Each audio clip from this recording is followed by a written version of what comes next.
నల్గొండ జిల్లా నాంపల్లి మండల కేంద్రంలో సెప్టెంబర్ 17ను తెలంగాణ విమోచన దినోత్సవంగా ప్రభుత్వమే అధికారికంగా నిర్వహించాలని కోరుతూ భారతీయ జనతా పార్టీ మునుగోడు నియోజకవర్గం నాంపల్లి మండల కేంద్రం నుండి బీజేపీ ఖైరతాబాద్ ఎమ్మెల్యే చింతల రామచంద్రారెడ్డి మరియు బీజేపీ రాష్ట్ర కోశాధికారి గంగిడి మనోహర్ రెడ్డి తిరంగ యాత్రను ప్రారంభించారు. నాంపల్లి, మర్రెగూడ, చండూరు, మునుగోడు మండలాల మీదుగా యాత్ర సాగుతూ సాయంత్రానికి నారాయణపురంకి చేరుకుంటుందని తెలిపారు.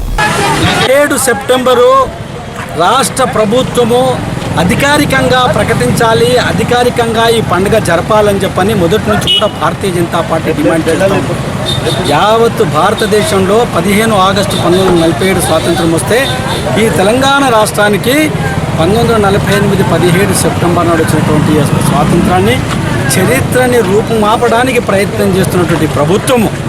ఈ ప్రభుత్వం అధికారంలో రాకముందు 14 సంవత్సరాల ఉద్యమంలో మరి మిగతా ప్రభుత్వం వాళ్ళ అధికారంలో ఉన్నటువంటి వాళ్ళని పండుగ చేయాలని చెప్పని కోరినటువంటి కేసీఆర్ గారు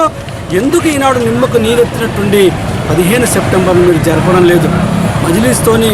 కుమ్ముక్కై మజ్లిస్